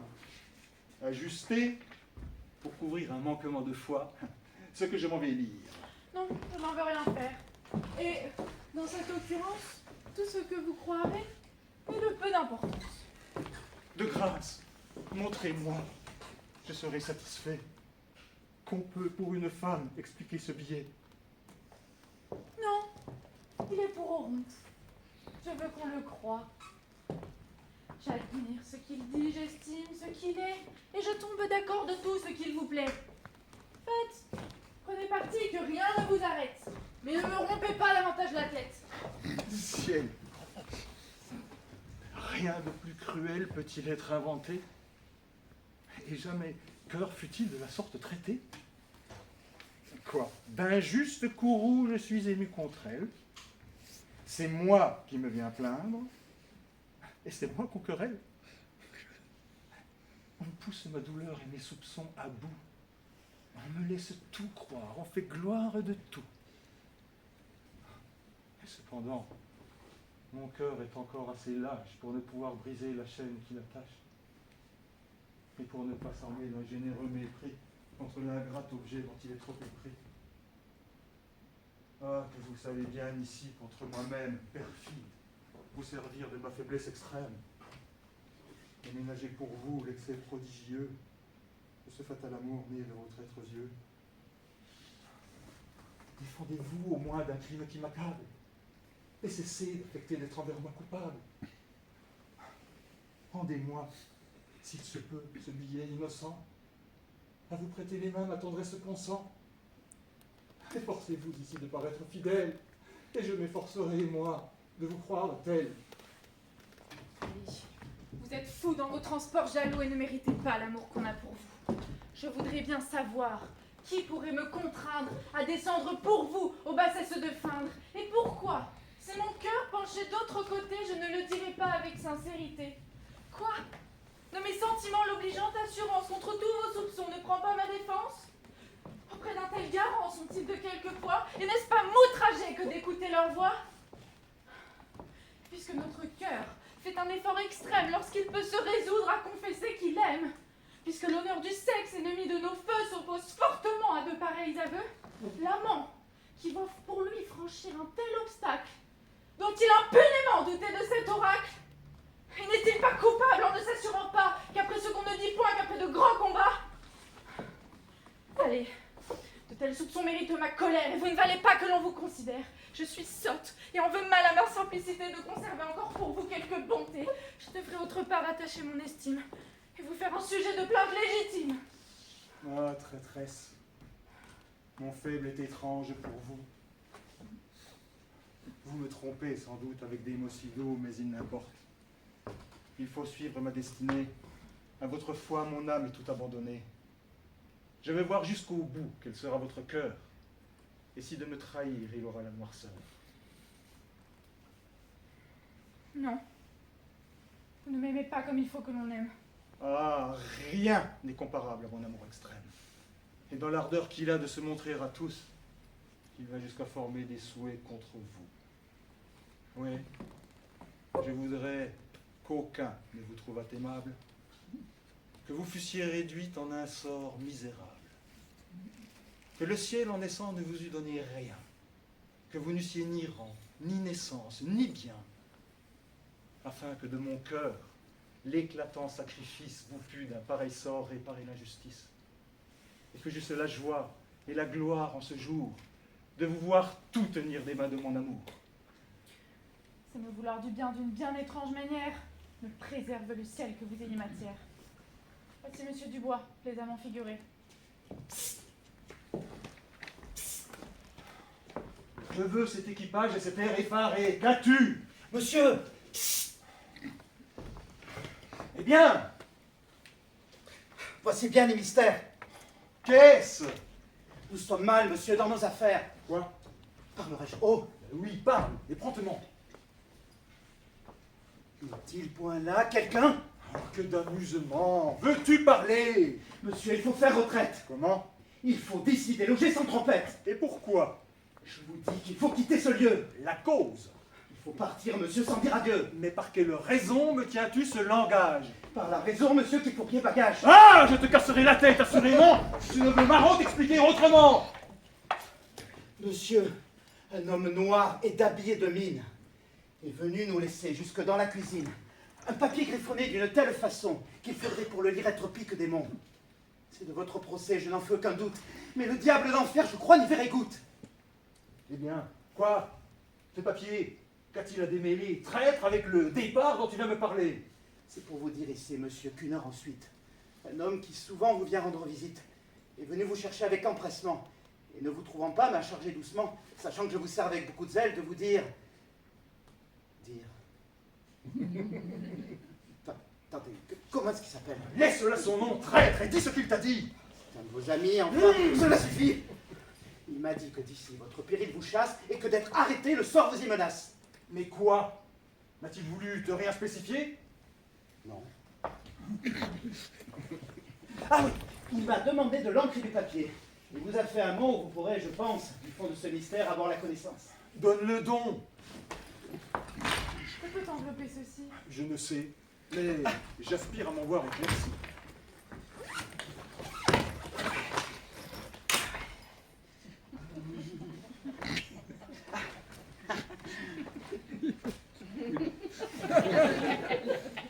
N'auras-tu bientôt fait, impertinente au diable? Ma foi, je l'ai laissé sur votre table. Non, je ne sais qui me tient. Ne vous emportez pas et allez démêler tout cela. Il semble que le sort, quelque soin que je prenne, ait juré d'empêcher que je vous entretienne. Mais pour en triompher, souffrez à mon amour de vous revoir, madame, avant la fin du jour.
Non, vous avez beau faire et beau me raisonner, rien de ce que je dis ne me peut détourner.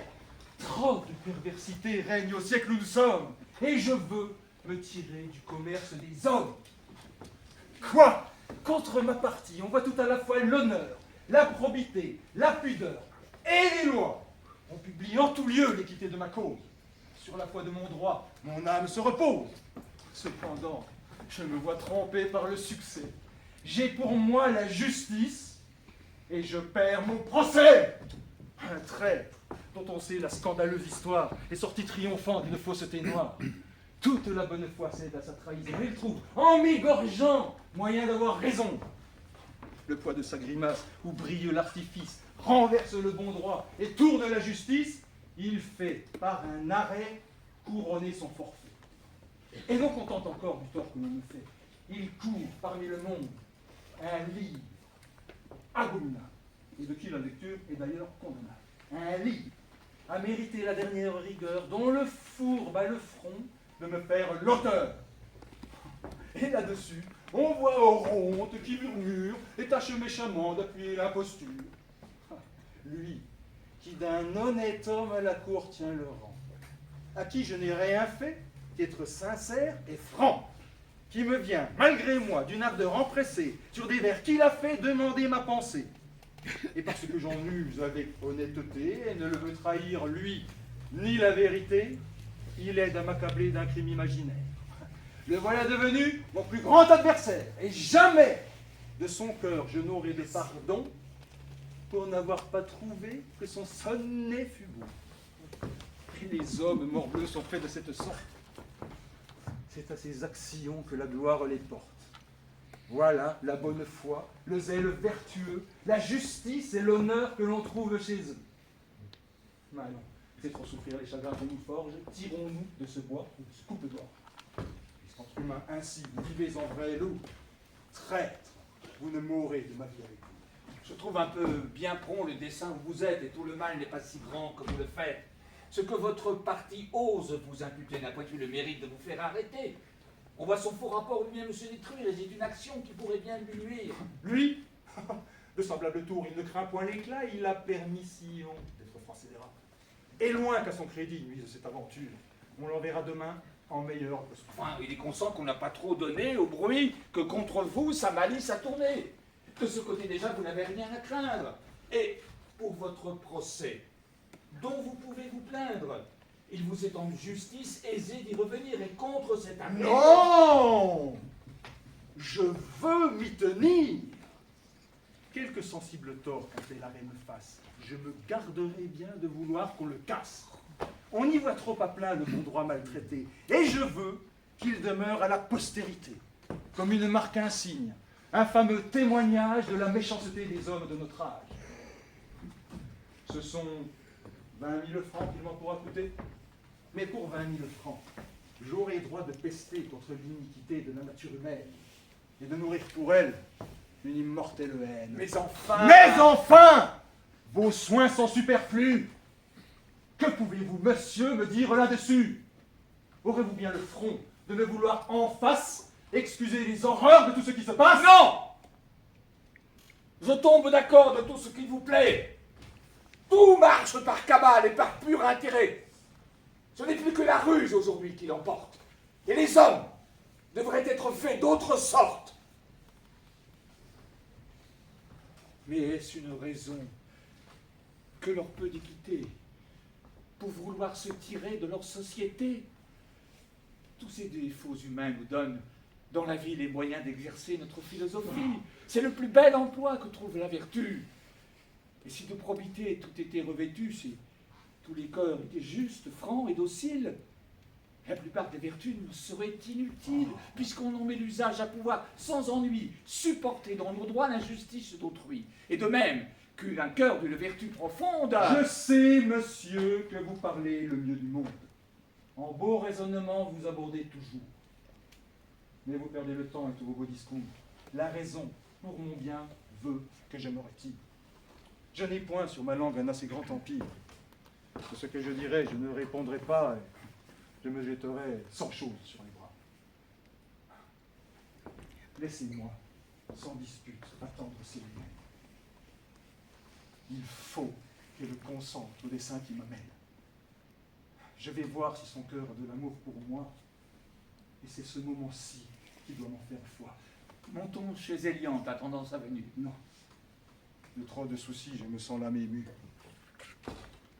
Allez-vous-en la voir, et me laissez enfin dans ce petit coin sombre, avec mon noir chagrin. C'est une compagnie étrange pour attendre. Mais je vais obliger Eliante à descendre.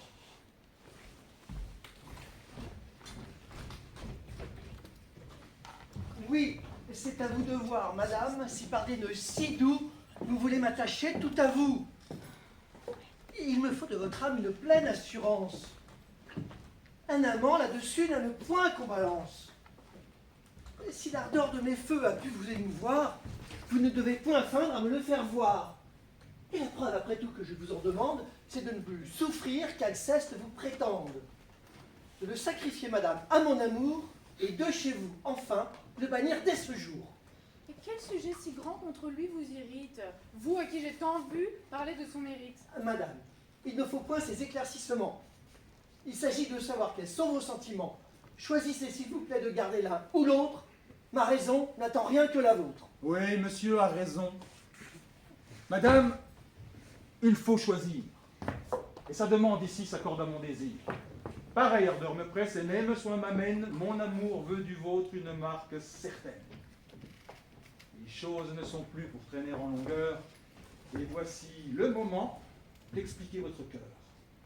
Je ne veux point, monsieur, d'une flamme importune, troubler aucunement votre bonne fortune. Je ne veux point, monsieur, jaloux ou non jaloux, partager de son cœur rien du tout avec vous.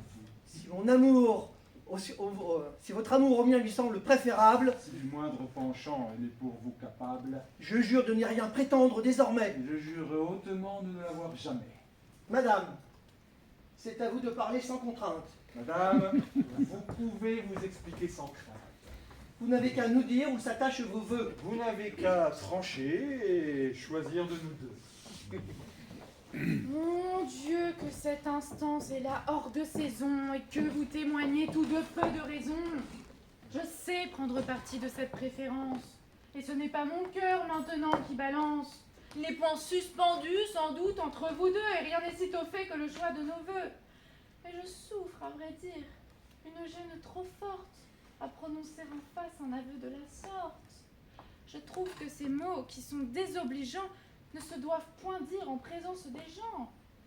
Et qu'un cœur, de son penchant d'un assez de lumière, sans qu'on nous fasse aller jusqu'à rompre en visière. Non, non. Un franc aveu n'a rien que j'appréhende. J'y consens pour ma part. Et moi, je le demande. C'est son éclat surtout qu'ici j'ose exiger, et je ne prétends point pouvoir rien ménager. Conservez tout le monde et votre grande étude, mais plus d'amusement et plus d'incertitude. Il faut vous expliquer nettement là-dessus, ou bien pour un arrêt, je prends votre refus. Je saurai de ma part expliquer ce silence, et me tiendrai pour dit tout le mal que j'en pense. Je vous sais fort bon gré, monsieur, de ce courroux, et lui dit ici même chose que vous. Mon Dieu, que vous me fatiguez avec un tel caprice. Ce que vous demandez a-t-il de la justice? Et ne vous dis-je point ce qui me retient? Je vais prendre pour juge Eliante qui vient. Ma cousine, je me vois ici persécutée par des gens dont l'humeur il paraît concertée. Ils veulent l'un et l'autre, avec même chaleur, que je prononce entre eux le choix que fait mon cœur. Et que par un arrêt, qu'en face il me faut rendre, je défende à l'un d'eux tous les droits qu'il peut prendre. Et dites-moi si jamais cela se fait ainsi. N'allez pas là-dessus me consulter, Lucie. Peut-être pourriez-vous être mal adressé. Et je suis pour les gens qui disent leurs pensées. Madame, c'est en vain que vous vous défendez. Tous vos détours ici seront mal secondés. Il faut parler et lâcher la balance. Il ne faut que poursuivre, garder le silence. Je ne veux qu'un seul mot pour finir nos débats. Et moi, je vous entends si vous ne parlez pas.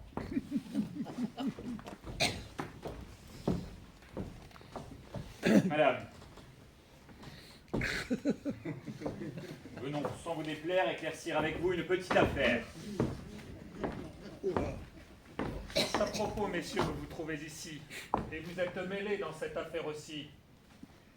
Madame, vous serez surprise de ma vue. Oui, ce sont ces messieurs qui causent ma venue. Tous deux, ils m'ont trouvé et se sont plaints à moi d'un trait à qui mon cœur ne saurait prêter foi. J'ai du fond de votre âme une trop haute estime pour vous croire jamais capable d'un tel crime. Mes yeux ont démenti leurs témoins les plus forts. Et l'amitié passant par des petits discords, j'ai bien voulu chez vous leur faire compagnie pour vous voir laver de cette calomnie. Oui, madame. Voyons d'un esprit adouci comment vous vous prendrez à soutenir ceci. Cette lettre par vous est écrite à Clitandre. Vous avez pour Acaste écrit ce billet tendre? Messieurs, ces traits pour vous n'ont point d'obscurité. Et je ne doute pas que sa civilité à en connaître sa main n'ait trop su vous instruire. Mais ceci vaut assez la peine de le lire. Vous êtes un étrange homme, de condamner mon enjouement et de me reprocher que je n'ai jamais tant de joie que lorsque je ne suis pas avec vous. Il n'y a rien de plus injuste, et si vous ne venez bien vite me demander pardon de cette offense, je ne vous la pardonnerai de ma vie. Notre grand Flandrin de vicomte devait être ici. Notre grand Flandrin de vicomte, par qui vous commencez vos plaintes, est un homme qui ne saurait me revenir. Et depuis que je l'ai vu 3/4 d'heure durant cracher dans un puits pour faire des ronds, je n'ai jamais pu prendre bonne opinion de lui. Pour le petit marquis, c'est moi-même, messieurs, sans nulle vanité. Pour le petit marquis, il me tint hier longtemps la main. Je trouve qu'il n'y a rien de si mince que toute sa personne. Et ce sont ses mérites qui n'ont que la cape et l'épée. Pour l'homme au ton sérieux, à vous le dire, monsieur. Il me divertit quelquefois avec ses brusqueries et son chagrin bourru, mais il est sans moment où je le trouve le plus fâcheux du monde. Et pour l'homme à la veste, voici votre paquet. Et pour l'homme à la veste qui s'est jeté dans le bel esprit et veut être auteur malgré tout le monde, je ne puis me donner la peine d'écouter ce qu'il dit, et sa prose me fatigue autant que ses vers. Mettez-vous donc en tête que je ne me divertis pas toujours si bien que vous pensez, que je vous trouve à dire plus que je ne voudrais, dans toutes les parties où l'on m'entraîne, et que c'est un merveilleux assaisonnement au plaisir qu'on goûte que la présence des gens qu'on aime. Me voici maintenant. Moi, votre clitandre, dont vous me parlez, et qui fait tant le doucereux, et le dernier des hommes pour qui j'aurai de l'amitié. Il est extravagant de se persuader qu'on l'aime, et vous l'êtes de croire qu'on ne vous aime pas. Changez, pour être raisonnable, vos sentiments contre les siens, et voyez-moi le plus que vous pourrez, pour m'aider à porter le chagrin d'en être obsédé. D'un fort beau caractère, en voilà le modèle, madame. Et vous savez comment cela s'appelle. Il suffit. Nous allons l'un et l'autre en tout lieu montrer de votre cœur le portrait glorieux. J'aurai de quoi vous dire, et belle est la matière. Je ne vous tiens pas digne de ma colère. Je vous ferai voir que les petits marquis, pour se consoler, des cœurs de plus haut prix.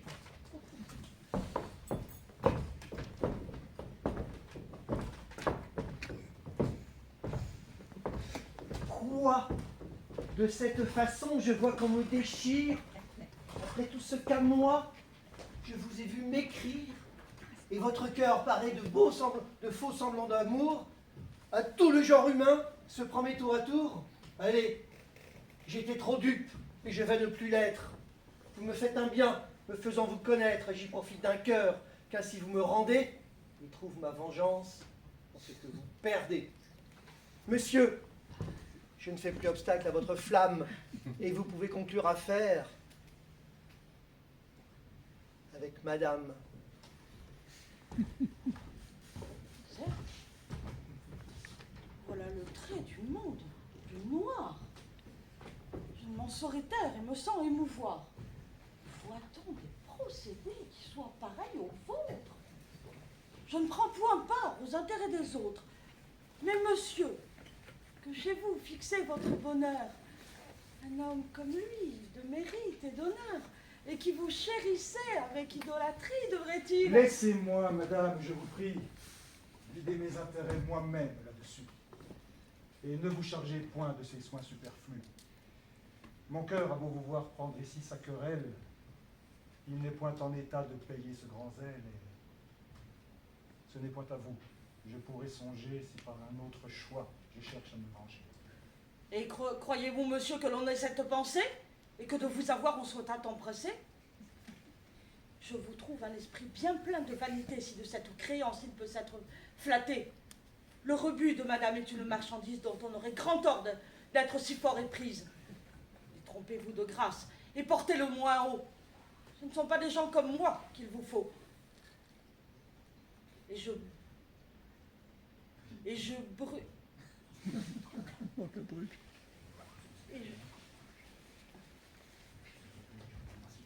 Et je brûle de voir une union si belle.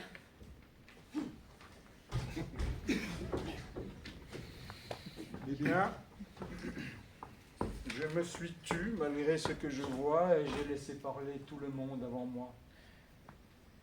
Et je pris sur moi-même un assez long empire et puis-je maintenant... Vous pouvez tout dire. Vous êtes en droit, lorsque vous vous plaindrez, de me reprocher tout ce que vous voudrez. J'ai tort, je le confesse. Et mon âme confuse ne cherche à vous payer d'aucune vaine excuse. J'ai des autres ici méprisé le courroux, mais je tombe d'accord de mon crime envers vous. Votre ressentiment sans doute est raisonnable. Je sais combien je dois vous paraître coupable, que tout dit que j'ai pu vous trahir et qu'à présent vous avez sujet de me haïr. Faites-le, j'y consens. Et le puis-je, traîtresse? Puis-je ainsi triompher de toute ma tendresse? Et quoiqu'avec ardeur je veuille vous haïr, trouvai-je un cœur en moi tout prêt à m'obéir? Vous voyez ce que peut une indigne tendresse? Et je vous fais tous deux témoins de ma faiblesse. Mais à vous dire vrai, ce n'est pas encore tout, et vous allez me voir la pousser jusqu'au bout. Montrer que c'est à tort que sage on nous nomme, que dans tous les cœurs, il est toujours de l'homme. Oui. Je veux bien, perfide, oublier vos forfaits. J'en saurai dans mon âme excuser tous les traits, et me les couvrirai du nom d'une faiblesse où le vice du temps porte votre jeunesse, pourvu que votre cœur veuille donner les mains au dessein que j'ai fait de fuir tous les humains, et que dans mon désert, où j'ai fait vœu de vivre, vous soyez sans tarder résolus à me suivre. Quoi? Renoncer au monde avant que de vieillir? Et dans votre désert, aller m'ensevelir? Et s'il faut qu'à mes feux votre flamme réponde, que vous doit apporter tout le reste du monde, vos désirs avec moi ne sont-ils pas contents? La solitude effraie une âme de 20 ans. Je ne me sens point la mienne assez grande, assez forte pour prendre un dessein de la sorte. Et si le don de ma main peut contenter vos vœux, je pourrais me résoudre à serrer de tels nœuds et l'hymen... Non! Mon cœur à présent vous déteste. Et ce refus, lui seul, fait plus que tout le reste. Puisque vous n'êtes point en des liens si doux, pour trouver tout en moi, comme moi tout en vous. Allez, je vous refuse. Et ce sensible outrage de vos indignes fers pour jamais me dégage. Madame, sans vertu en est votre beauté, et je n'ai vu qu'en vous de la sincérité. De vous, depuis longtemps, je fais un cas extrême, mais laissez-moi toujours vous estimer de même, et souffrez que mon cœur, dans ces troubles divers, ne se présente point à l'honneur de ma frère. Je m'en sens trop indigne, et commence à connaître que le ciel, pour ce nœud, ne m'avait point fait naître, que ce serait pour vous un hommage trop bas que le rebut d'un cœur qui ne vous valait pas, et qu'enfin... Vous pouvez suivre votre pensée. Ma main de se donner n'est pas embarrassée. Et voilà votre ami, sans trop m'inquiéter, qui, si je l'en priais, la pourrait accepter. Cet honneur, madame, est toute pour l'envie, et j'y sacrifierai mon sang et ma vie. Puissiez-vous, pour goûter de vrai contentement, l'un pour l'autre, à jamais garder ses sentiments. Trahi de toutes parts, accablé d'injustice, je vais sortir d'un gouffre où triomphent les vices et chercher sur la terre un endroit écarté où d'être homme d'honneur, on est la liberté.